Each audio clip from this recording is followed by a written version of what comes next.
memberikan hidupnya Zoe, hidupnya Allah, ya kan, dan memberikannya dalam segala kelimpahan. Itu sebabnya dalam apapun yang kita hadapin, ya kan, kita perlu menghadapinya dari posisi ini, dari posisi iman, saudara. Amin, saudara. Thank you, Lord Jesus. Dari posisi iman, ya, dari posisi sekarang kita sudah di dalam Kristus. Itu adalah kantong anggur yang baru, ya kan?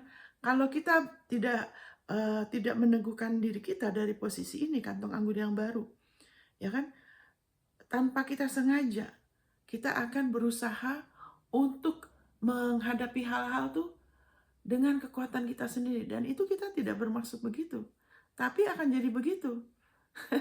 Karena kita lupa, itu yang dikatakan di Roma pasal 8, pikiran daging akan menghasilkan maut, akan ada rasa tertekan, saudara.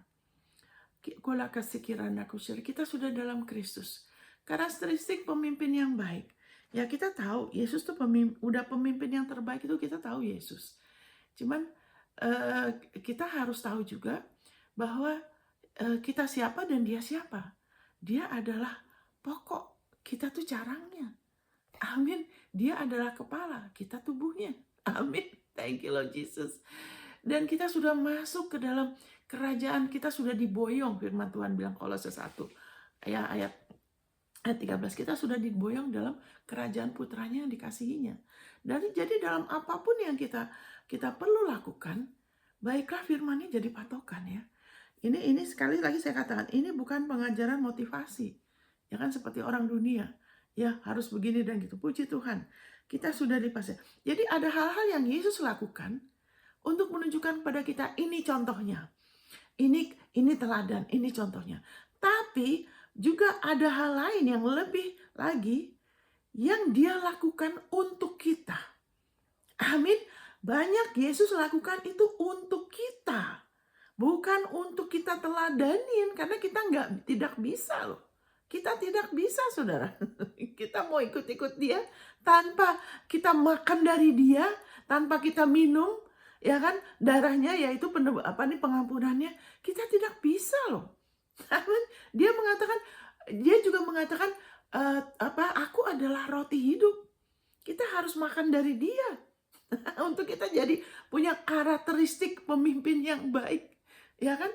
Kita harus mau tahu bedanya supaya kita jangan salah kaprah. Terus kita hanya anggap dia sebagai teladan kita, terus tanpa kita sadarin kita menuntut diri kita. Waduh, itu jadi berat, saudara. Wow, siapa yang bisa? Tidak bisa. Yesus itu sempurna.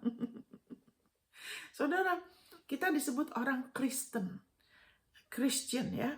Itu Kristus, ya kan? Kenapa kita jadi Kristus? Karena kita menerima loh. Kita menerima kasih karunia-Nya. Haleluya. Untuk kita lebih lagi kekristenan kita bertumbuh, kita jangan lupa awalnya kenapa kita jadi Kristen. Ya kan? Kita jadi Kristus. kita jadi terang karena kita menerima. Jadi harusnya untuk selanjutnya, iman itu apa? Iman itu menerima. Menerima apa? Menerima kasih karunia-Nya. Jadi kalau kita terus menerima, akhirnya haleluya, kita juga tahu memilah dia melakukan itu sebagai teladan atau sebagai nasihat, atau dia melakukan itu untuk kita sebagai pengganti kita. Amin. Haleluya. Sehingga iblis tidak manipulasi kita.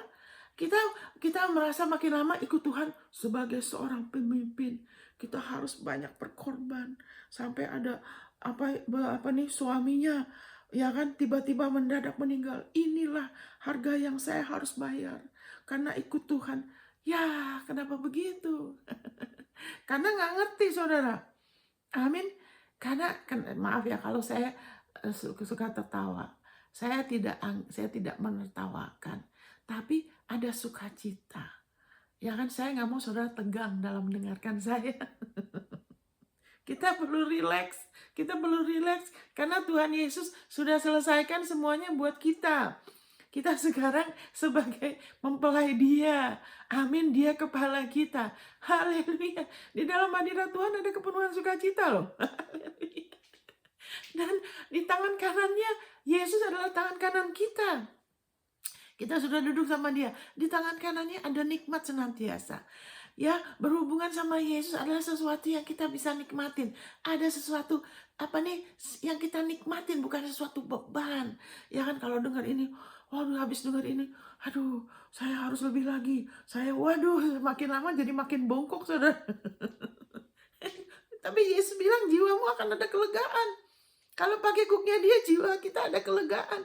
Harusnya lebih lega ikut dia. Harus lebih sukacita, lebih enjoy, lebih jatuh cinta sama dia, sudah. Saya ngomong ini, saya rasa mau ketawa. Ada sukacita ya. Puji Tuhan, terima kasih Tuhan Yesus. Haleluya. Maaf saudara, saya penuh dengan sukacita. Glory, thank you Jesus ya. Saudara, Tuhan itu baik ya. Ya dulu saya tidak mengerti ya, karena diajarinnya begitu kan. Harus begini, harus begitu. Jadi menuntut diri kita, saya harus begini, saya harus begitu. Pertama, jadi bukan diarahkan kepada kasih karunia, tapi lebih kepada perbuatan. Ya kan, sehingga akhirnya kalau kita begitu, kita jadi orang yang suka menuntut diri kita. Nah, sekali waktu saya di Jepang, saya kan pemimpin doa. Saya pemimpin doa karena diajarinnya begitu dan saya tidak mengerti ya. Sehingga saya banyak menuntut diri, saya sering rasa down. Aduh, aku masih ini, kenapa sih begini Tuhan? Kenapa? Jadi bukannya kelegaan, jadi rasa berat, saudara. Terus, jadi saya tuh kalau memimpin tuh saya tegas sekali, saudara. Saya bisa tegur orang di depan, saya tidak peduli orang itu tersinggung, itu gimana, saya nggak peduli. Karena saya diajarinnya begitu kan, harus menuntut diri kita. Jadi sekali waktu Tuhan kasih saya talenta ya, saya dikasih ide, diurapin untuk bikin drama, ya kan, drama. Wah, dapat lagunya, dapat semuanya ya. Jadi kayak drama, tarian drama, ya kan. Terus melibatkan banyak orang ya. Waktu itu sampai berapa orang yang ikut ya? Mungkin ada 20 orang yang ikut. Ya kan, dan kita dapat kemurahan ya, luar biasa kemurahan dari Tuhan. Kita dikasih fasilitas sama seorang separuh Rusia sama Jepang, dia seorang balerina, seorang pria. Kita dikasih studio. Boleh pakai studio. Maksudnya bukan dikasih pakai. Boleh pakai studio saya. Oh, oke, puji Tuhan. Nah, dari situ kan juga anak buah saya ya ikut doa, ya kan, saya pemimpin, ya kan. Mereka juga ikut kan. Jadi terus saya perhatikan, waktu kita lagi latihan, ada yang cuma duduk-duduk, tidur-tiduran di pinggiran gitu kan studionya. Langsung saya tegur, wah boleh begini, karena saya nggak enak ya, kita sudah dikasih ini, jangan males-malesan. Padahal mereka ini orang-orang kerja, saudara. Ini ekstra. Tapi saya tegas kalau tegur. Saya juga kalau pimpin doa kalau salah langsung tegur. Sekali waktu, ini lucu ya. Karena sekali waktu ada satu anak di situ yang saya percaya dia jujur ya. Dan dia punya hubungan pribadi sama Tuhan. Jadi kemudian dia takut sama saya sangat ditakutin, saudara. Tidak seperti sekarang. Saya sangat ditakutin ya. Jadi, mereka cerita, aduh kemarin Cik Monica tanya saya gini, aduh untung jawaban saya benar, kata gitu. Takut salah. Jadi ini anak ini nggak berani tegur saya. Dia ajak satu orang lagi. Jadi dia ajak satu orang datang kepada saya, terus dia bilang, saya kan juga suka adakan doa semalam suntuk ya. Wah, kita giat sekali. Dia bilang, Cik Monica, kan nggak boleh tegur begitu. Kan dia bilang, maksudnya dia nggak bilang begitu sih, dia bilang, oh saya gini, Cik Monica, saya kecewa loh, Cik Monica begini, karena saya tegur dia di depan orang. Dan waktu dia ngomong gitu, saudara, saya diam terus saya bilang ini, saya bilang terima kasih ya, kamu tuh jujur, saya bilang. Banyak orang nggak berani datang sama saya bilang. Mereka baik-baik di depan, tapi mereka ngomong di belakang. saya terima kasih sama kamu. Kamu mau datang sama saya. Kamu mau tegur saya. Saya bilang terima kasih. Doain saya ya, saya bilang. Wah, dia dengar begitu, saudara. Dia shock. Dia shock. Dia kenapa diajak temennya? Dia udah siap kalau saya mau serang dia. Tapi ternyata itulah hikmat Tuhan. Itu hikmat Tuhan. Ternyata saya izinkan, ya kan, Kristus yang di dalam kita, pengurapan itu, kasihnya dia, ya kan, menguasai saya waktu itu. Anak ini tujuannya baik, amin, dan dia jujur. Jadi saya menghargai, jadi dia shock. Saya juga puji Tuhan bisa begitu. Saya tahu itu bukan saya. Dari situ saudara, dia berubah sekali sama saya. Waduh, dia senang sekali sama saya. Dia suka bawain saya makanan. Dia traktir saya ke Disneyland. Terus dia bilang gini sama teman-temannya, dia bilang, dulu kalau saya lihat si Monica, saya ini ketemu si Monica, saya rasa mau muntah. Dia bilang, kalau ketemu si Monica, dia bilang rasa mau muntah, saking sebel. Tapi sekarang kalau nggak lama lihat si Monica, rasa mau muntah katanya. Lucu kan saudara? Tapi saya renungkan, oh iya, puji Tuhan. Tuhan kita itu Tuhan yang penuh kasih karunia, saudara. Gracious. Amin. Biarlah perkataan kamu itu ada gracious, ada garamnya, ada kasih karunia. Amin, saudara. Itu kata-kata kasih karunia waktu saya ngomong sama dia gitu, itu kata-kata itu ada grace-nya, ada kasih karunianya. Sehingga itu menolong dia. Ya kan, nolong saya juga untuk saya sadar, ya kan, bahwa haleluya itu tindakan saya itu sebagai pemimpin lebih ada efek daripada orang biasa loh. Amin. Kalau kita memimpin, tindakan kita sebagai leader itu akan lebih memberi efek. Amin. Kita perlu sadar efeknya, ya kan, kita perlu sadar. Maksudnya bukan sadar, kita nggak usah sadar perlakuan kita. Maksudnya kita harus tahu ya bahwa kepemimpinan itu satu hal yang penting, satu yang berharga, dan kita tidak bisa pakai kekuatan kita sendiri. Dan di dalam nama Yesus saya berdoa supaya saudara berhenti menuntut dirimu. Tuhan Yesus tidak datang sebagai teladan untuk menuntut kita begini dan gitu. Saudara tidak bisa. Saya tidak bisa. Itu sesuatu yang mustahil. Apapun yang Tuhan panggil kita untuk lakukan, itu semuanya mustahil, saudara. Makanya hanya bisa oleh iman. Karena bagi Allah tidak ada yang mustahil, dan bagi kita yang percaya, segala sesuatu itu jadi mungkin. Mungkin saudara, ada di antara saudara, saya mana bisa jadi pemimpin, nggak bakalan, ya kan, saya lemah, saya begini dan gitu. Memang nggak bisa, ketahuilah. Dan kalau ada di antara saudara juga sebaliknya ya, yang merasa, saya bisa kok, saya pengalaman, saya sudah pernah punya perusahaan, saya pernah begini, nah itu juga repot. Itu bukan hikmat Tuhan. Tidak bisa, dua-duanya itu berfokus sama self, kepada diri kita. Itu menjadikan seseorang itu minder atau sombong. Dan itu bukan iman, saudara. Itu bukan iman. Makanya orang-orang seperti itu malahan tidak bisa menjadi pemimpin yang seperti Tuhan inginkan. Karena berpatokan pada kemampuan dia, karunia dia. Ya kan, sehingga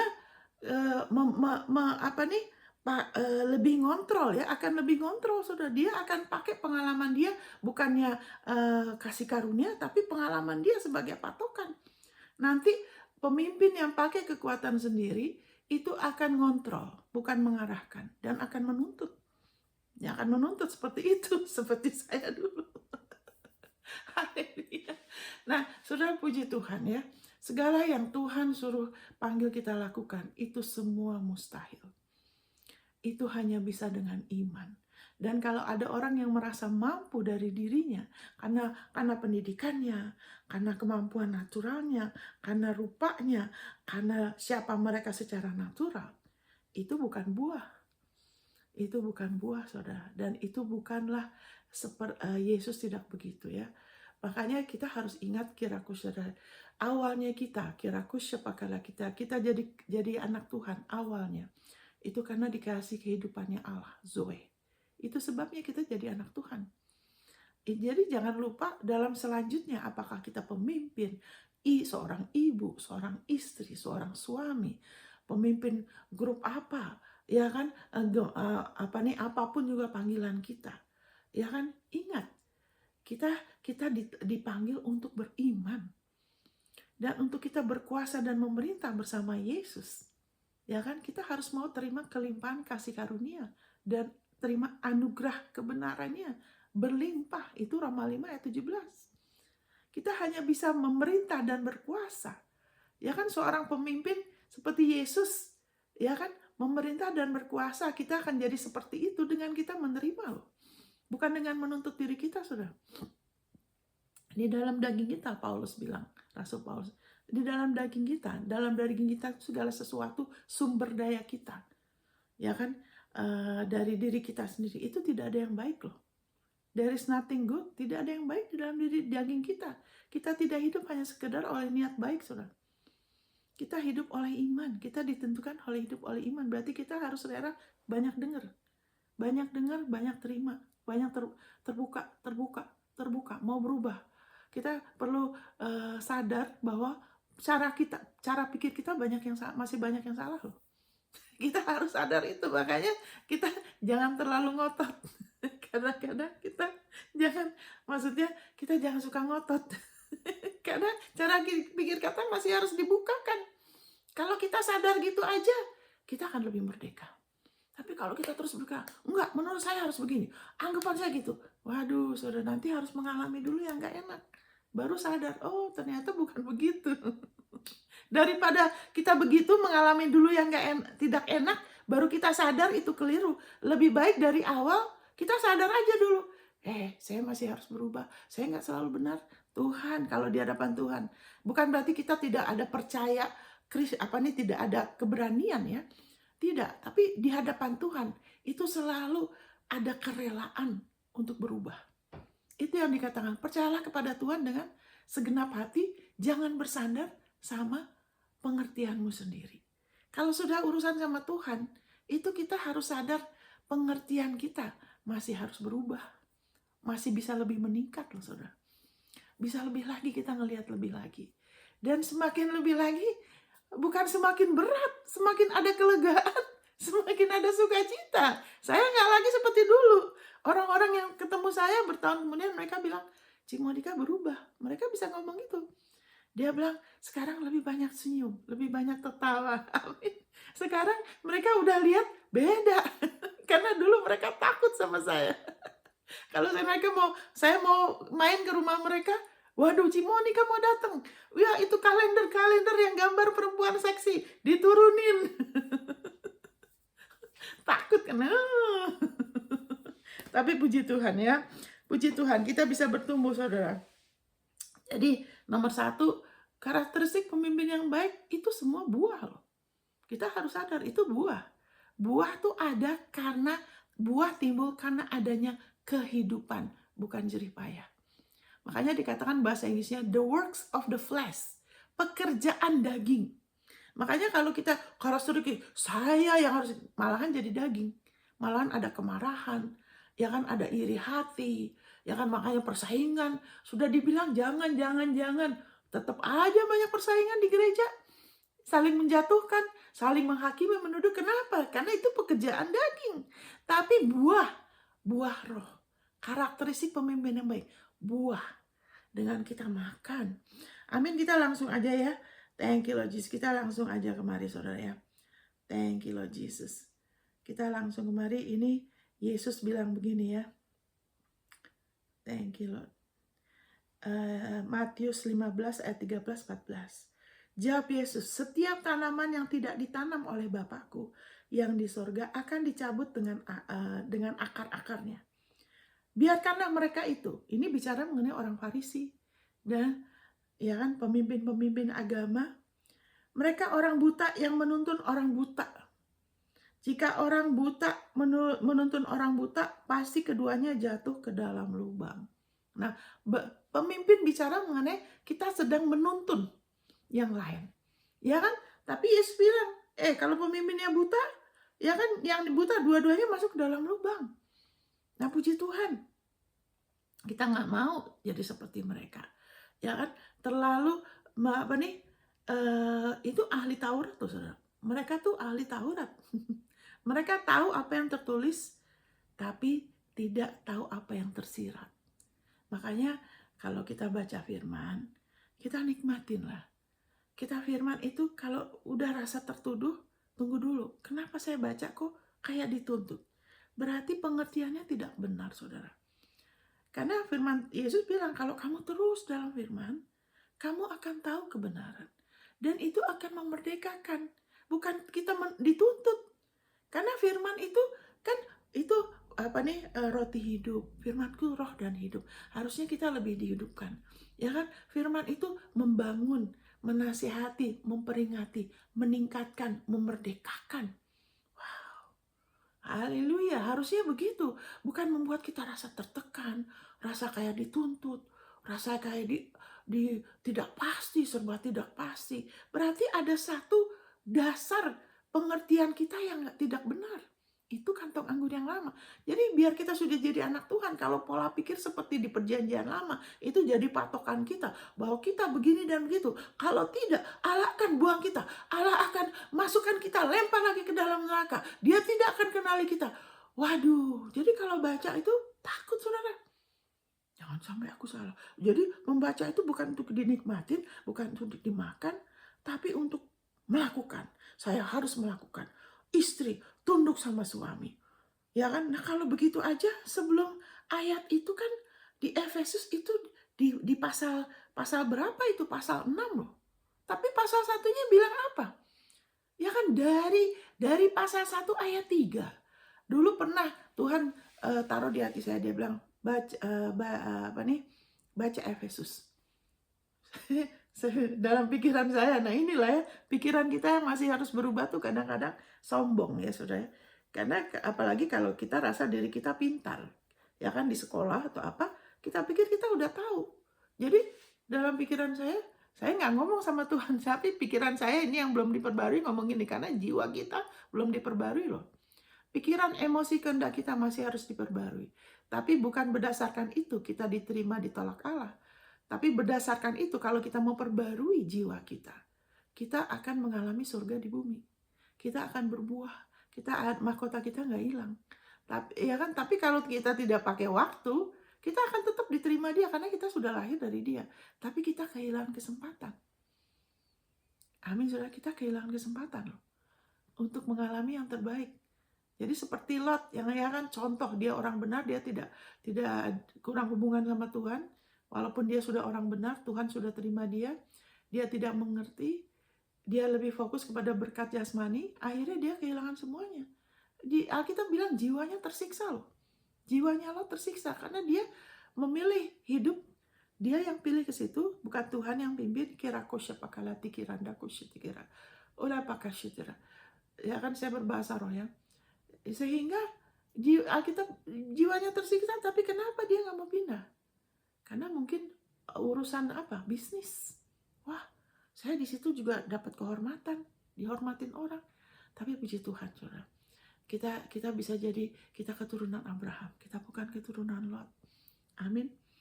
Ini bicara sebagai pemimpin ya. Thank you Lord Jesus. Kita keturunan Abraham. Haleluya. Thank you Lord Jesus. Jadi haleluya, gimana supaya kita jangan jadi pemimpin yang buta, atau kita ikut pemimpin yang buta. Ya kan, gimana? Kenapa Yesus bilang buta? Karena balik lagi. Saya agak ini. Jadi waktu Tuhan bilang itu, pikiran saya nih, jiwa kita yang bilang, dalam pikiran saya ngomong gini, saya kan udah sering baca kitab Efesus. Efesus tuh kitabnya kan nggak panjang. Cuma berapa? 6 pasal. Ya kan, kita baca mungkin berapa, nggak sampai 1 jam sudah selesai. tapi saya tetap baca. Saudara tahu nggak? Waktu saya baca 3 ayat, saudara. Ayat yang ketiga. Ya kan? Mengucap diberkatilah Allah Bapa Tuhan kita Yesus Kristus yang telah memberkati kita dengan segala berkat rohani. Ya kan, kalau bahasa Inggrisnya lebih jelas ya. Di tempat-tempat tinggi, bukan nanti di sorga, saudara. Di tempat-tempat tinggi di alam roh. ya kan? Di dalam Kristus Dia telah memberkati kita dengan segala segala berkat rohani di tempat-tempat tinggi, di dalam di alam roh, di dalam Kristus. Waktu saya baca itu, saudara, saya menangis, saudara. Tuhan menjamah saya. Dia bilang gini, mulai sekarang jangan menangis-nangis kalau kamu perlu sesuatu. Kalau berdoa untuk keperluan pribadi, dia bilang jangan nangis-nangis. Jangan memohon-mohon, karena aku sudah berkati engkau dengan segala berkat rohani. Wow, kenapa saya begitu? Karena diajarnya begitu. Menangis-nangis, memohon-mohon. Seperti kita anak yatim. Seperti kita anak pungut. Yang nggak diterima sepenuhnya sama dia. Diajarinnya begitu. Tadinya saya tidak begitu kan, tapi kalau terus-menerus setiap minggu ya sering diajarin di gereja begitu, jadi begitu. Tapi Tuhan luruskan saya. Jangan begitu lagi. Karena dia Bapak kita loh. Dia Bapak kita. Apakah anak saudara nangis-nangis? Sekarang nangis-nangis, Mami aku butuh tas buat sekolah. Kan kita begitu kan. Kalau dia nangis-nangis, dia saudara bilang, nggak usah nangis-nangis. Kalau saudara orang tua yang baik kan. Kenapa kamu nangis-nangis? Amin. Udah gitu diberikan tasnya. Ya kan banyak orang tua yang suka berkorban ya. Saya juga suka belikan. Saya nggak usah beli baju dulu ya, beliin tas dulu yang bagus. Kita aja orang yang jahat, orang tua yang jahat. Kalau menurut ukuran Tuhan dia bilang kita ini jahat loh. Amin. Karena dia tuh Allah yang sangat penuh dengan kasih karunia. Kalau dia beri, dia nggak suka ungkit-ungkit. Dia nggak pernah mau menghina kita loh. Amin. Haleluya. Apalagi yang mau percaya, mau datang sama dia, seberapapun lemahnya. Wow, dia bantu loh. Dia berkatin. Dia itu Bapak kita seperti itu. Dari situ saya menangis. Saya sadar, oh iya, kamu tuh sudah diberkatin. Itu sudah milik kamu, gak usah nangis-nangis. Nah, ya kan? Jadi karena saya dulu gitu, papa saya meninggal waktu saya umur 6 tahun, terus dia sakit-sakit bertahun-tahun. Jadi saya seperti gak ada orang tua. Mama saya juga karena punya kepahitan, dia seperti gak bisa berfungsi ya. Saya tidak bisa salahin dia, karena latar belakang hidup ini kan ada masalah. Kita nggak bisa nuntut orang tua kita kan. Ini bicara mengenai pemimpin. Karena ini semua akan mempengaruhi kepemimpinan kita loh. Kalau kita nggak lihat, kita nggak punya hubungan yang seperti firman katakan sesuai kebenaran, nanti kita akan jadi buta. Ada hal-hal yang kita buta, terus kita memimpin mereka masuk ke dalam lubang dengan kita. Kita nggak mau masuk ke dalam lubang. Jadi dari situ saudara, saya ingat terus. Segala berkat rohani itu, jadi nah inilah kalau ahli Taurat karena tidak mengenal Tuhan secara pribadi, cuman tulisan aja. Makanya kenapa ada anak Tuhan yang punya masalah percaya firman. Tidak perhatikan firman. Ya kan, tidak pentingan firman. Kenapa? Kalau dikasih firman tuh kayak, kenapa? Karena harusnya percaya Tuhan dulu. Maksudnya gini, percaya Tuhan dulu, percaya pribadinya dia. Karena kita firman itu kan jadi satu sama dia. Kalau kita percaya firman, kita tidak percaya semua perkataan. Kita sedang percaya kepada satu pribadi loh. Kita percaya kepada dia loh. Kalau kita benar percaya kepada dia, dan kita mau kedatang sendiri sama dia. Yesus bilang sama orang-orang Farisi, sama orang ahli Taurat, kamu gak mau datang sama saya, dia bilang. Kamu cuma puas dikasih perintah, dikasih ini tulisan. Kamu gak mau datang kepada saya. Tuhan Yesus bilang gitu. Kalau kamu mau datang sama saya, kamu bisa kenal saya. Kamu bisa kenalin mana yang bukan, mana yang salah, mana yang bukan, yang benar. Tuhan Yesus bilang, kamu gak mau datang sama saya. Jadi kalau kita mau mengalami lebih lagi bahwa firman-Nya itu hidup dan nyata, kita harus rela datang sama dia. Jangan hanya ke dia, ya kan cuman waktu di gereja, merasakan hadirat Tuhan. Oh Tuhan gini, nanti kalau udah Ibu Monika aja dia berdoa. Emang kamu kenapa? Kamu juga doanya didengar kok, bukan kalau kita sepakat boleh. Tapi kamu juga Tuhan mau dengan doa kamu. Tuhan senang dengan suara kamu. Kenapa? Haleluya, Tuhan mau datang sama dia. Sehingga kalau kita sering datang, itu nggak susah loh untuk kita perhatikan firman-Nya, untuk jadi kesukaan. Kenapa? Karena kita tahu kita sedang percaya satu pribadi, bukan hanya perkataan, bukan hanya logos, bukan hanya perkataan, tapi pribadi dia. Kita sedang percaya pada satu pribadi. Kalau saudara tidak kenal saya secara pribadi, ya kan? Waktu itu saya pernah ngomong sama satu orang, karena saya kadang-kadang bicara masih ada tuh keluar tegasnya saya. Keluar tegas. Jadi saya bilang, aduh, kadang-kadang khotbah saya harus hapus karena terlalu tegas. Saya juga harus bertumbuh. Pemimpin yang baik adalah pemimpin yang terus bertumbuh. Kalau seorang pemimpin berhenti bertumbuh, waduh saudara harus berdoa. Kita harus selalu bertumbuh, saudara. Jadi saya juga uji diri saya, ini kok terlalu, ini nggak baik, nggak benar, ini saya hapus, saudara. Jangan, nanti orang salah mengerti. Jadi waktu itu saya bicara sama satu orang, saya bilang, aduh ini khotbah saya kok ada perkataan ini kok kayaknya terlalu gimana ya, ini kurang bijaksana. Kita bukan cari kesalahan. Sebagai pemimpin, kalau kita secure di dalam Tuhan. Kita tahu kita dikasih bukan karena perbuatan kita loh. Kita dikasihin karena Dia lebih dulu mengasihi kita. Dia tidak mengasihi kita berdasarkan kelakuan kita. Kalau kita lagi benar, Tuhan lebih sayang sama kita. Kalau kita nggak lagi benar, Tuhan menjauh, Tuhan menolak kita. Itu bukan begitu.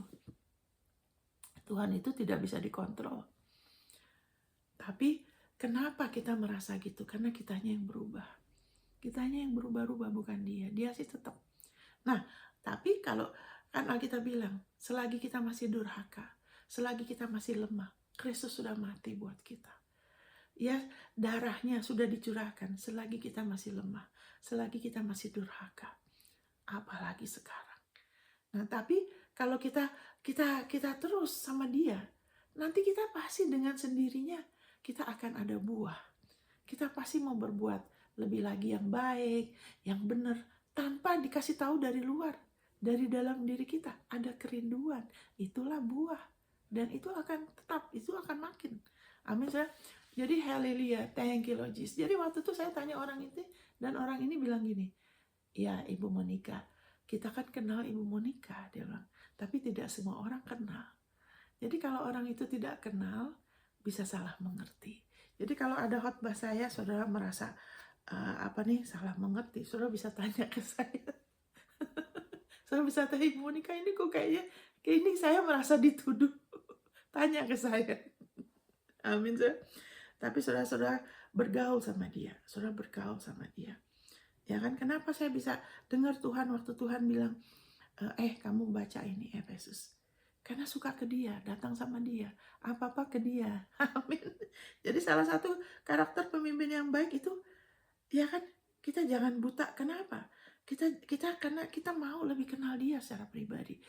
Haleluya, thank you Lord Jesus. Thank you Lord. Dan kita, haleluya, Dia sudah dekat sama kita. Ya kan, haleluya. Puji Tuhan kalau kita mau mengasihi Tuhan. Ya kan, kita mengasihi Tuhan karena Dia lebih dulu mengasihi kita. Kiraku siapa kalatira. Apakah syarakusir. Kira semakin saudara mengalami, saat saudara tidak layak, kalau saudara mengalami kasihnya, saudara akan lebih jatuh cinta sama Dia. Gak usah disuruh-suruh, saudara akan jatuh cinta sama Dia. Saudara, haleluya. Tidak cukup, bukan tidak cukup sih, sayang ya. Kalau saya percaya kalau saya berbahasa roh, Tuhan mau berbicara sesuatu. Kira-kira baik ya kalau kita ikut ibadah. Sangat penting itu kita datang bersama menyembah Dia. Wow, itu memberkati Bapak kita, saudara. Kalau anak kita juga rukun baik-baik, kita kan senang sebagai orang tua. Itu sangat penting untuk hadir, jangan cuma online. Hadir, ya kan? Alkitab sudah peringatin supaya kita jangan menjauhkan diri. Kita jangan hanya diri kita, ya kan? Kita mau hadir, ya kan? Mau menyembah Tuhan bersama itu penting. Meninggikan Dia, apalagi ada kesatuan. Di situ Tuhan itu berkat itu mengalir, karena di mana ada kesatuan terobosan lebih lagi. Betul, saudara. Tapi juga ingat secara pribadi, Allah itu Allah yang pribadi. Makanya kenapa kita lahir baru? Karena kita menerima Yesus secara pribadi. Amin, saudara. Kelahiran baru kita dimulai kenapa? Karena kita mengakuin dari mulut kita. Orang tua kita nggak bisa, sahabat kita nggak bisa, pasangan hidup kita tidak bisa. Kita mengakui secara pribadi Yesus sebagai juru selamat, sebagai penebus, sebagai Tuhan. Dari situ kita lahir baru. Allah itu Allah yang pribadi. Kita memang umat Dia. Secara kesatuan kita tuh tubuh Kristus benar, dan ada urapan sendiri sebagai tubuh Kristus. Ada urapan yang lebih saat kita gabung bersama. Ada Saudara. Ada berkat sendiri kalau kita mau rendah hati, mau bergabung sama yang lainnya. Ada berkat sendiri. Dan itu penting apalagi di akhir zaman. Tapi secara individu Allah sudah mengundang kita. Ayo datang sama aku. Datang dengan bebanmu, dengan kesalahanmu, keputusasaanmu, ketidakberdayaanmu, datang sama aku. Amin, saudara. Dan pakai kuknya aku, belajar akan aku, karena aku lemah lembut dan rendah hati. Aku lembut hati, bukan lemah lembut. Yesus tidak lemah lembut ya. Yesus tidak lemah lembut, saudara. Yesus lembut hati, rendah hati. Dia lembut hati. Ya kan, Alkitab mengatakan buluh yang terkulai tidak dipatahkan. Jadi orang yang sudah nggak berdaya, orang lemah, wow, dia nggak akan tekan sama sekali. Malahan dia bangun. Itu Allah kita seperti itu. Itu Yesus seperti itu, saudara. Amin. Ya, kalau kita mengerti hatinya dia, kita akan jadi pemimpin yang juga lembut hati. Ya kan, kita nggak, wah, tuntut, wow, gitu kan. Dan kenapa? Karena kita menuntut diri kita. Kita langsung aja kita kembali ke firman-Nya, saudara. Gimana supaya kita jangan jadi seperti pemimpin itu ya. Thank you Lord Jesus. Ya, kita kembali ya, saudara ya. Kita ke Roma 12 dulu. Ke Roma 12 ayat 8. Ya kan, ini bicara mengenai karunia. Tahukah saudara, ada orang-orang yang Tuhan kasih karunia untuk memimpin. Kita semua sebagai anak Tuhan, Kristen, karena kita sudah jadi Kristus di dalam kita. Kita kan itu pasti kita jadi pemimpin dalam hidup, mau tidak mau. Sebagai istri kita memimpin rumah tangga, ngatur pembantu, ya kan? Kita juga pemimpin anak kita. Sebagai apa, kita pemimpin. Tapi haleluya, kula sebentar kira la kushala pakasere. Karakteristiknya apa? Kula kushala la kasere. Roma 12 ayat 8, kira kushala da kushala. Ya kan, dikatakan jika karunia untuk menasihati, baiklah kita menasihati. Siapa yang membagi-bagikan sesuatu, hendaklah ia melakukannya dengan hati yang ikhlas. Siapa yang memberi pimpinan, hendaklah ia melakukannya dengan rajin. Siapa yang menunjukkan kemurahan, hendaklah ia melakukannya dengan sukacita. Nah, di sini dikatakan secara spesifik, kalau memimpin, kalau saudara memang seorang pemimpin, ada yang saudara pimpin, apakah perusahaan, apakah saudara suami juga pemimpin, istri juga memimpin, ya kan? Terutama, ya kan, kalau saudara punya kumpulan apa, saudara memimpin, saudara punya karunia memimpin, di sini cuma dikatakan untuk rajin. Tapi rajin apa? Nah, ini harus tahu konteksnya. Nah, kita baca, kita lihat konteksnya. Kita baca di sini.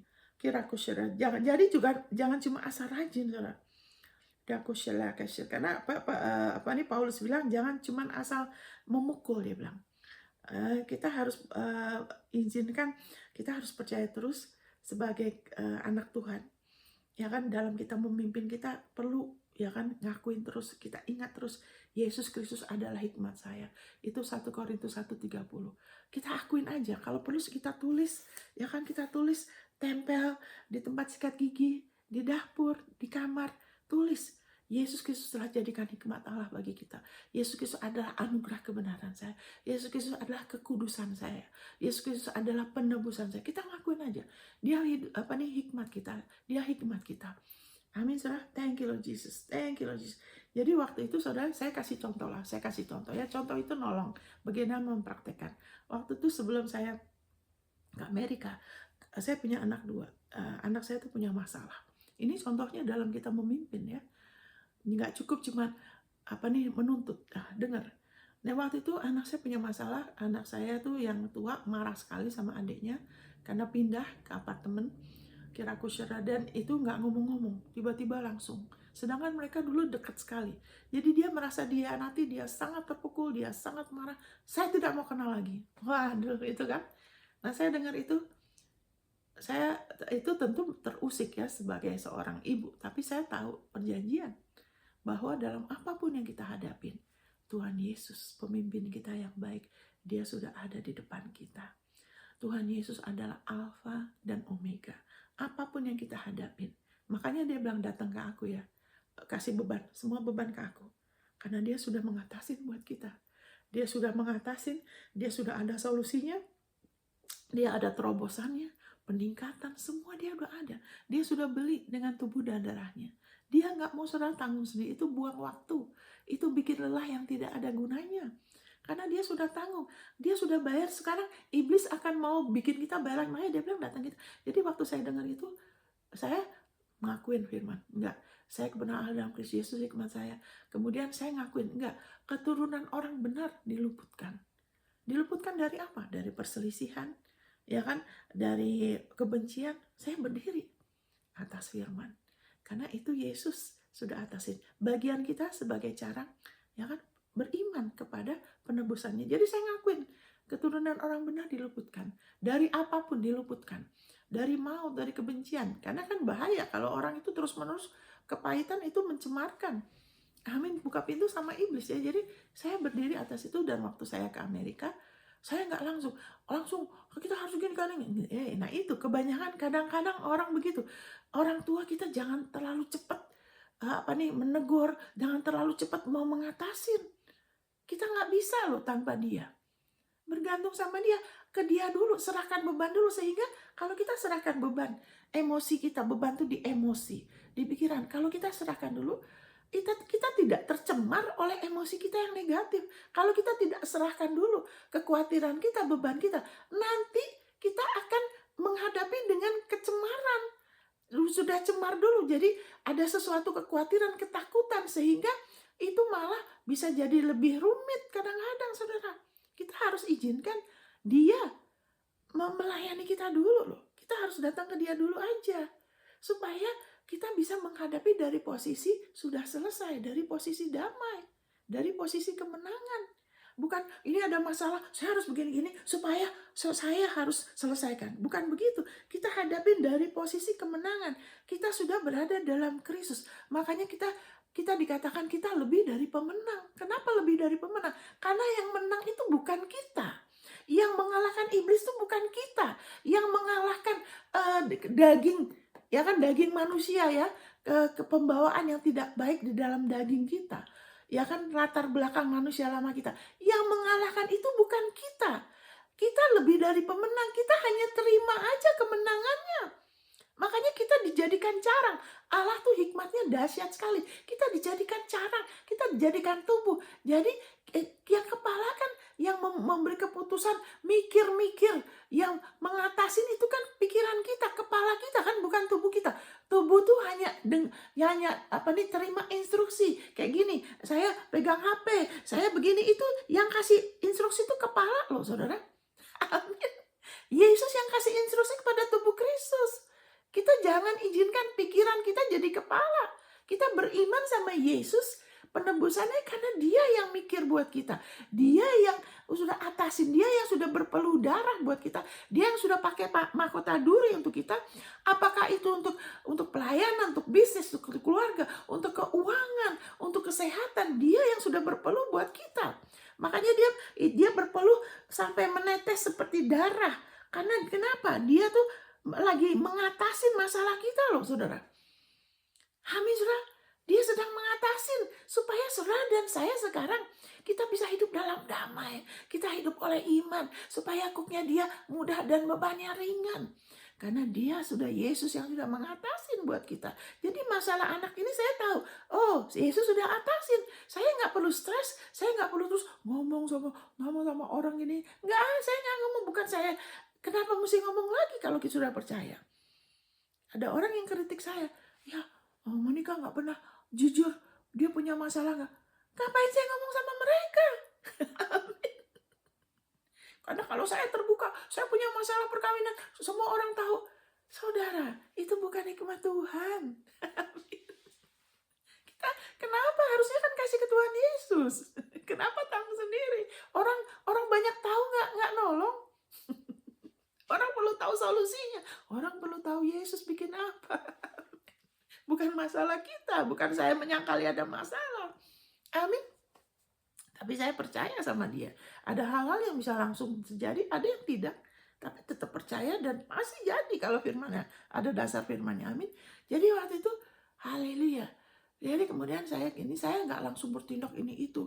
Saya nggak langsung mikir harus gini. Enggak, saya tenang aja. Tapi saya ngakuin firman. Saya berdiri atas firman. Saya bersekutu sama dia. Saya perjamuan kudus, berbahasa roh. Karena bahasa roh itu mendoakan kehendak Tuhan yang sempurna. Itu Roma 8 ayat 26-28. Waktu kita berbahasa roh, kita sedang berdoa buat orang kudus, mendoakan kehendak Tuhan bagi orang kudus. Kehendak Tuhan ialah untuk kita hidup dalam damai, bukan dalam perselisihan. Jadi saya berbahasa roh, Tuhan bantu saya. Nah itu kan Tuhan yang bantu saya. Kalau kita bisa berdoa, Tuhan yang bantu kita. Roh Kudus yang urapin kita. Jadi akhirnya ini itu terjadi. Ya kan saya baik-baik. Saya nggak langsung ngomong sama si ini, enggak, saya tunggu aja. Ada saat saya sedikit ngomong di sini, saya sedikit nanti ngomong sama kakaknya, ada saat ngomong hidup sama adiknya. Terus kemudian akhirnya dengan terus percaya kejadian ini, kejadian itu, akhirnya mereka baik lagi, saudara. Mereka baik lagi loh. Nggak berlarut-larut, saudara. Amin, nggak sampai bertahun-tahun. Nggak sampai gimana. Akhirnya mereka baik lagi, mereka akrab lagi. Amin, saudara. Haleluya. Thank you Lord Jesus. Dan saya tahu itu bukan Tuhan. Bukan saya. Itu Tuhan. Itu kita memimpin dalam roh. Dengan kita bergantung sama Yesus. Yang adalah pemimpin yang sempurna. Yang penuh. Alkitab mengatakan, Jesus full of grace and truth. Penuh dengan kasih karunia dan kebenaran. Bergaul sama dia. Datang sama dia. Jadikan dia pemimpin hidup kita. Jadi patokan firmannya, karena kita tahu dia nggak bisa bohong, firmannya jadi patok. Nggak, tunggu, firmannya ngomong apa, firmannya kita pegang, bukan opini orang, bukan pengalaman, bukan firmannya, karena dia tidak akan izinkan kita dipermalukan, saudara. Wow. Nah kita sekarang ke 2 Petrus 1 ya. Nah saya baca ini ya, gimana supaya gini saudara, baru-baru ini minggu lalu saya ngobrol sama anak saya yang kecil, terus saya bilang gini, saya mau pastikan, karena gini, kalau kita seorang pemimpin, karakteristiknya yang baik apa? Kita harus arahkan orang kepada Yesus, kepada Kristus, kepada penembusannya, bukan kepada diri kita. Saya tidak mau anak saya lebih bergantung sama saya daripada sama Tuhan. Amin, saudara. Jangan kita mendorong orang ke kita. Saya tidak mau orang bergantung sama saya. Walaupun saya pendeta, saya akan doakan, saya akan bantu, saya akan dukung. Tapi kita harus arahkan orang ke Yesus loh. Amin. Supaya mereka bertumbuh jadi yang terbaik. Jadi waktu itu saya tanya sama anak saya bilang, kamu udah baik kan sama kakakmu? Itu karena mami, saya bilang gitu. Bukan karena mami kan, saya bilang gitu. Dia bilang ini, oh ya bukan, karena Yesus yang di dalam mami. Dia bilang gitu. Itu karena Jesus in you, mami. Karena Yesus yang di dalam mami. Wah, puji Tuhan. Haleluya. Itu yang saya inginkan. Itu harusnya kita begitu. Mereka harus tahu itu bukan kita. Supaya mereka sepertinya gini. Kita tuh nolong anak kita untuk tahu menggali sendiri dari sumur keselamatan. Kita bukan hanya kasih air. Ini aku timba air. Oke, kamu pertama-tama mungkin kamu nggak tahu bagaimana menimba. Atau kamu nggak tahu, oke. Karena Alkitab pada bilang, dengan joy, dengan sukacita kita menimba. Bagaimana aku bisa mengembalikan segala pengorbanan Yesus begitu dahsyat, begitu hebat. Aku dikasihi tanpa syarat. Aku waktu durhaka dia sudah mati. Gimana Tuhan aku bisa kembalikan? Selain cuma pujian lagu, kan ada banyak. Dengan apa? Di Mazmur dikatakan, dengan sukacita withdraw salvation. Aku draw the water of salvation. Aku menimba dari air, dari sumur keselamatan. Aku mau lihat terus firman-Mu. Aku mengandalkan terus firman-Mu. Aku selalu menjadikan firman-Mu sebagai patokan, sebagai utama. Aku timba terus. Aku mau tahu lebih lagi. Engkau bikin apa buat aku? Penebusan tubuhmu, darahmu. Aku timba terus. Jadi kita bukan hanya nimba. Setelah kita timba, kita kasih orang untuk nolong orang, tapi kita terutama keluarga kita ya, orang-orang kita nolong mereka untuk tahu mereka sendiri menimba. Karena di dalam kita semua, Alkitab mengatakan kita tuh sumur yang tidak pernah kering. Kenapa dibilangin kamu di Yesaya 58? Dikatakan kamu tuh seperti sumur yang tidak pernah kering. Kamu tuh taman yang diairi dengan baik. Kenapa? Karena ada Roh Kudus di dalam kita. Kita sudah tubuh Kristus, kita sudah jadi satu sama Dia yang tidak pernah kering. Dia selalu sumber hidup tuh sudah ada di dalam kita. Sehingga kita bukan hanya nolong orang, kasih orang air, menyegarkan. Kita nolong orang yang lagi haus, tapi kita juga nolong orang supaya mereka tahu menimba dari sumur yang ada dalam diri mereka. Amin. Sehingga lebih banyak orang yang bisa dibantu. Sehingga kita bisa bersinar lebih terang. Caranya apa? Dengan kita terus berfokus sama Yesus, bukan sama diri kita, saudara. Jadi saya senang waktu dia ngomong itu, karena harusnya begitu. Dan itu harus saya tahu, aduh, saya perlu jaga itu. Kesaksian itu saya perlu jaga dengan apa? Dengan saya terus fokus sama Yesus. Amin, saudara. Saya bacakan ini ya. Waduh, ini udah lewat waktu ini. Udah sampai 1 jam. Waduh, saudara, belum sempat, saudara. Saya bacakan dulu aja ya. Karena kuasa ilahinya telah menganugerahkan 2 Petrus 1 ayat 3. Supaya kenapa? Supaya kita jangan jadi karakteristik pemimpin yang buta. Ya, karena kuasa ilahinya telah menganugerahkan kepada kita segala sesuatu yang berguna untuk hidup yang saleh oleh pengenalan kita akan Dia yang telah memanggil kita oleh kuasanya yang mulia dan ajaib. Dengan jalan itu Ia telah menganugerahkan kepada kita janji-janji yang berharga dan yang sangat besar, supaya olehnya kamu beroleh mengambil bagian dalam kodrat ilahi dan luput dari hawa nafsu. Nah, ini terjemahannya salah ya. Itu harusnya bukan, kita tidak luput dengan janji Tuhan, kita terpelihara dengan kita terus percaya janjinya. Harusnya diterjemahkan having escape, karena sudah luput dari hawa nafsu duniawi. Ya, saudara, maaf karena waktu yang sempit, saudara baca aja sendiri.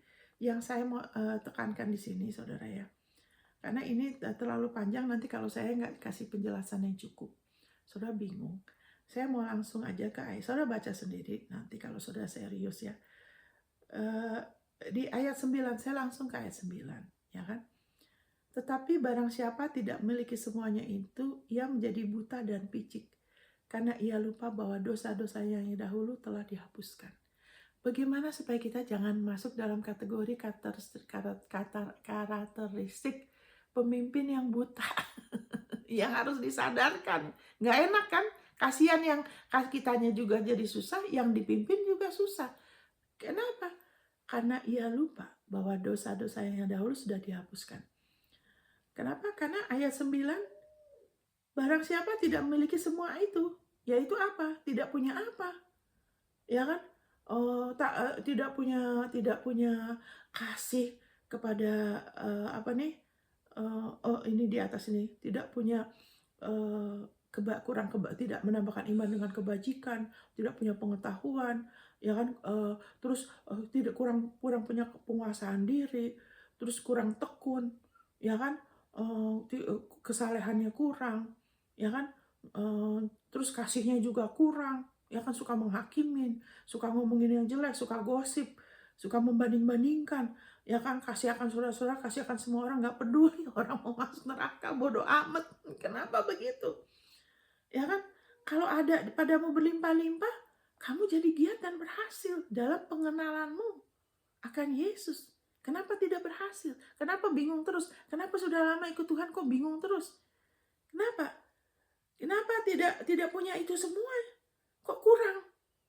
Kenapa buta dan picik? Jadi buta dan picik karena lupa dosa-dosanya sudah diampunin. Maksudnya apa? Kalau saudara dan saya kita lupa bahwa dosa-dosa kita sudah diampunin, kita akan jadi buta dan picik. Kita akan jadi pribadi pemimpin yang suka menuntut.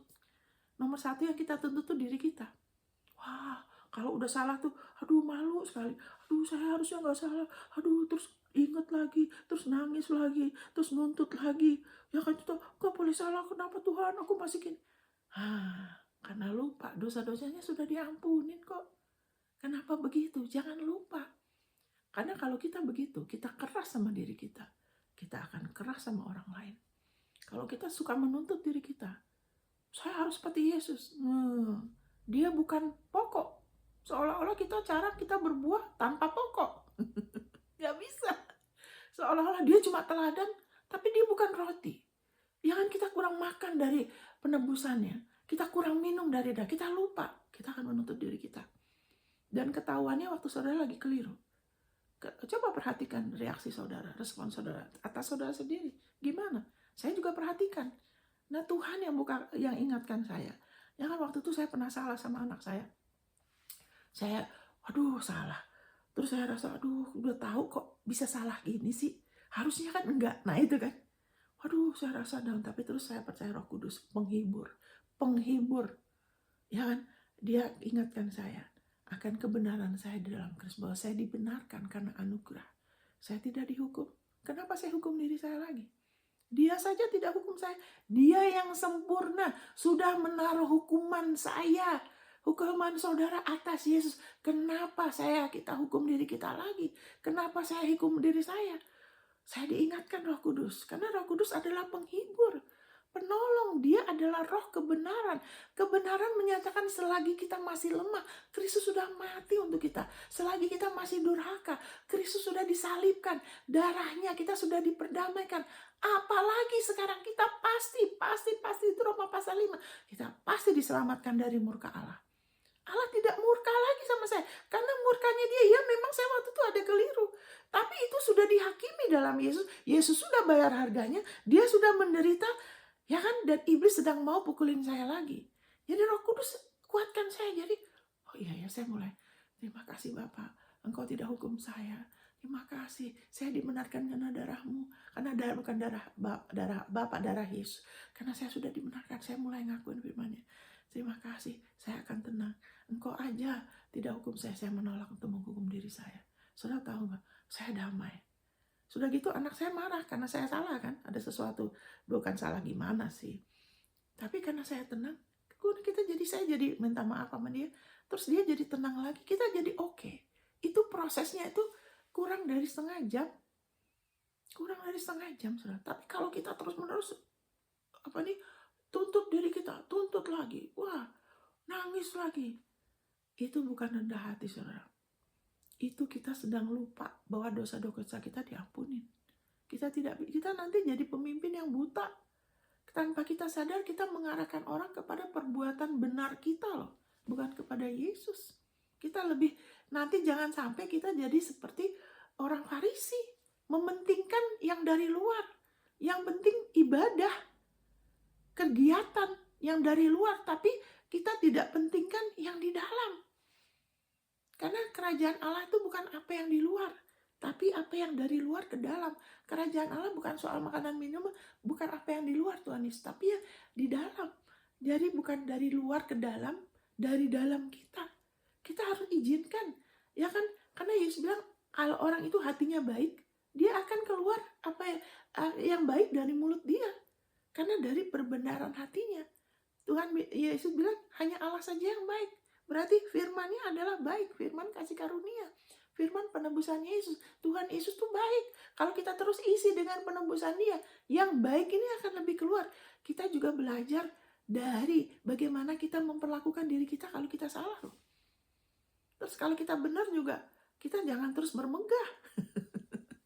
Kita harus berikan kemuliaan sama Dia. Kita harus sadar supaya kita terus merendahkan diri kita. Kita tahu sumbernya bahwa ini semua karena Dia. Kita bisa memimpin doa, kita bisa berdoa, kita bisa bertekun. Saya suka ingatkan, karena Dia yang kasih kita kekuatan. Kemampuan itu semua dari Dia. Dia yang menopang, Dia yang beri kemampuan, Dia berikan urapan, Dia jadi hikmat, kekudusan. Kita diberikan kekudusan, kebenaran yang sebenarnya. Kita sudah ditebus, kita nggak usah tanggung lagi. Amin, saudara. Jadi belakangan ini saya lebih lagi ya. Kalau misalnya tadi aja saya ada sesuatu yang keliru. Kenapa sih ini? Begini, udah waktunya sempit, saya harus begini. Nah, itu kan, tunggu. Saya bilang, dia enggak, tenang. Enggak, saya kebenaran Allah dalam Kristus. Allah mengasihi saya. Mau nikah, tenang. Amin, saudara. Haleluya. Saudara, Allah mengasihi saudara. Kita tidak bisa mengasihi yang lain. Kita nggak bisa penuh kasih karunia. Kalau kalau kita lupa, kita sudah diampunin. Kita tidak bisa ya kan memperlakukan yang lain seperti Yesus memperlakukan kita. Kalau kita sendiri, ya kan, kita cuman baik sama orang, tapi sama kita sendiri, wah kita keras, saya harus ini. Jangan. Karena Allah mengasihi kita. Allah mengasihi kita, saudara. Kita ini bukan sedotan ya. Jadi cuma dipakai terus dibuang. Kita anaknya. Kita tidak diciptakan hanya sebagai hamba. Dalam kita melayani, kita hamba. Amin, saudara. Dalam kita ikut kemauan Dia, kita tunduk, kita tuh hamba Kristus, hamba pengurapan. Karena kita tahu Dia yang sudah mati buat kita. Kita hamba kebenaran, kita hamba kasih, kita dikasihin. Tapi jangan kita melalaikan ya kan diri kita seolah-olah ya yang lain penting, kita diberkati untuk jadi berkat aja. Tidak, saudara. Kita diberkatin, Tuhan mau kita menikmatin loh. Amin. Dia mau kita menikmatin. Allah itu bukan Allah yang legalistik. Iblis adalah masternya, ya kan, sumber segala legalisme itu iblis. Legalistik, kaku, keras. Iblis itu menekan. Firman-Nya mengatakan dia nggak pernah mau lepaskan orang yang kalau dia bisa penjarakan, dia akan terus. Itu iblis. Allah kita tidak begitu. Makanya Tuhan bilang sama orang-orang ahli Taurat, orang Farisi, kamu tuh keturunan ular beludak. Itu Yesus loh. Wah, jangan sampai saudara bukan. Saudara sudah anak Dia. Saudara sudah satu sama Yesus. Dia nggak akan pernah sebut saudara ular beludak. Apakah Yesus benci? Yesus nggak pernah salah loh. Tidak, Dia tahu sumbernya. Kenapa mereka legalistik sekali? Mereka kasih beban ke orang. Sepertinya nggak pernah cukup. Sudah begini dan begitu. Tidak pernah cukup. Harus begini, harus cukup. Terus. Kamu sendiri nggak bisa. Kamu kasih beban, kamu sendiri nggak bisa dan kamu nggak bantu. Tuhan Yesus bilang. Tapi kita bukan begitu. Kita bukan keturunan orang beludak. Kita keturunan Yesus. Amin. Yesus ngomong gitu supaya menyadarkan mereka, kamu perlu aku. Keluar dari legalisme. Keluar dari legalisme. Allah kita bukan Allah yang legalistik.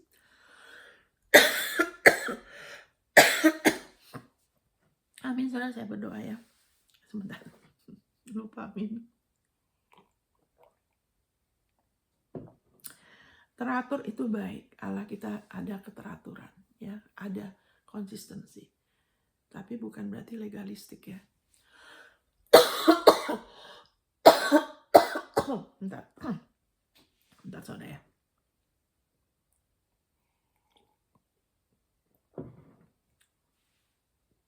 Organisasi itu cuma wadah. Jangan terus fokusnya di situ sampai Allah kita masukkan ke dalam kotak.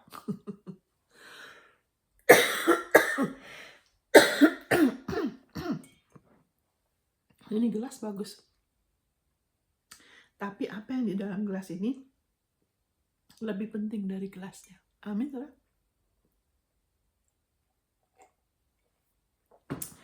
Jadi ayo kita balik. Kita jangan pernah lupa kita sudah diampunin ya. Saya berdoa ya. Bapa, dalam nama Yesus, kami bersyukur Bapak. Haleluya, bahwa haleluya, Engkau yang paling bijaksana, Engkau pribadi paling bijaksana, tidak ada yang bisa menandingi hikmat-Mu, kasih-Mu. Engkau adalah satu-satunya Allah kasih, Engkau adalah kasih. Allah lain tidak ada seperti Engkau, karena Engkau adalah kasih. Terima kasih Bapak. Engkau bukan Allah yang lain yang menuntut dari kami, tapi Engkau Allah yang telah memberikan putra-Mu yang terbaik buat kami.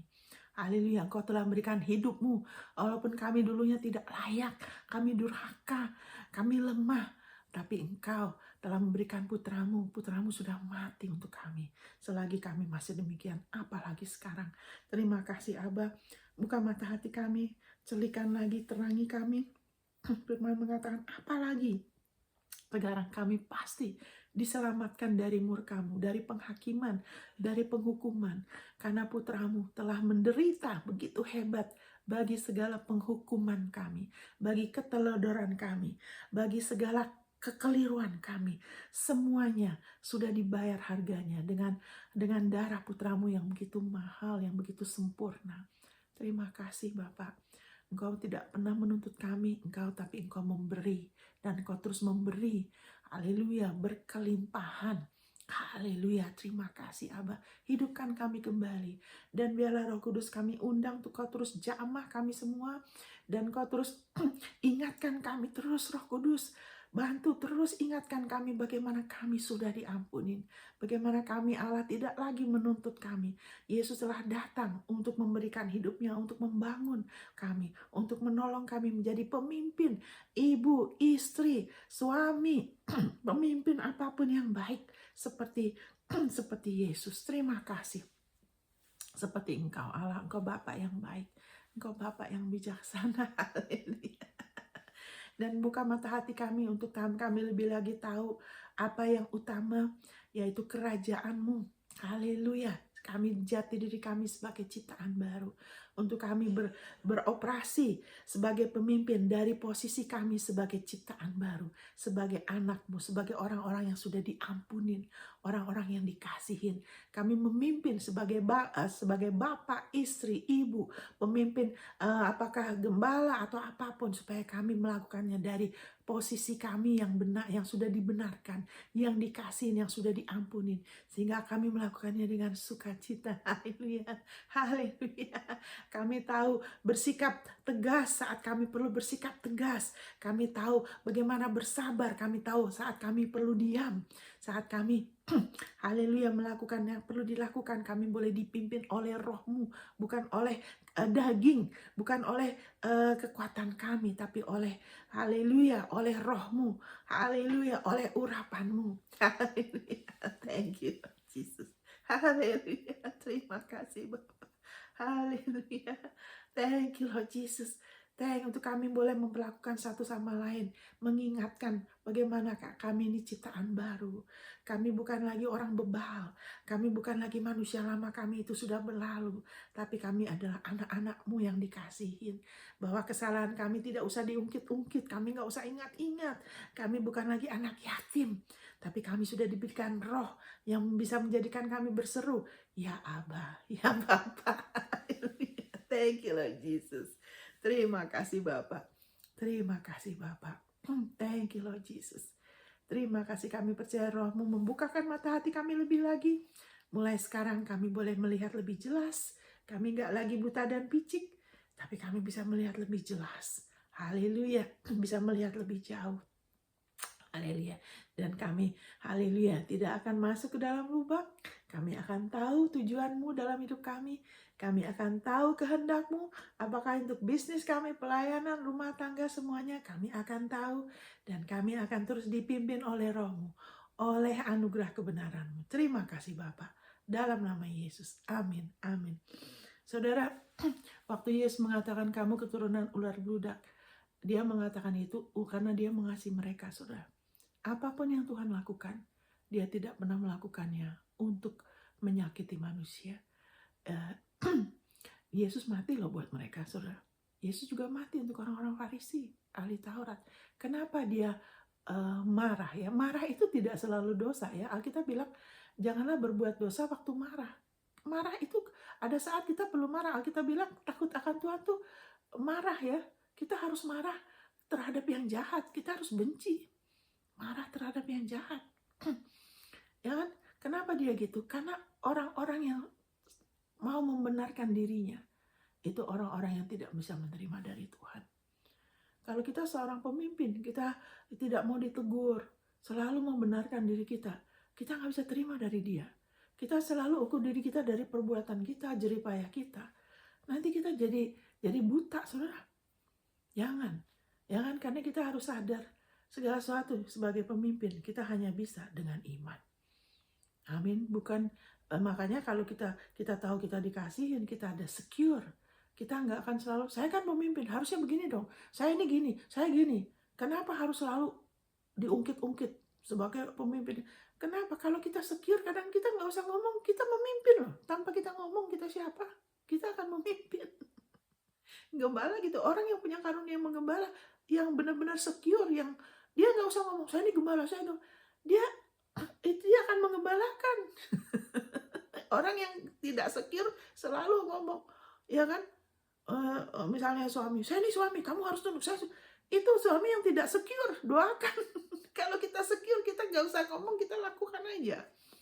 Amin. Jadi yang terakhir saya mau tutup, yang mau ingatkan, Yesus mengatakan itu karena dia mengasihin. Dia mati buat mereka. Orang-orang yang mau dibenarkan, itu bikin Allah, Alkitab bilang, menyakiti hati Tuhan ya, kalau orang itu nggak bisa terima. Karena dia mengasihin, saudara. Kalau orang terus bersandar pada kebenaran sendiri, itu mendukakan Roh Kudus. Karena orang itu tidak terima, tidak bisa terima. Kita harus mau mau rendah hati. Kita jangan bersandar sama pikiran kita, jangan defensif, jangan suka, aduh enggak, saya kan begini, saya gini kan begini, terus defensif ya.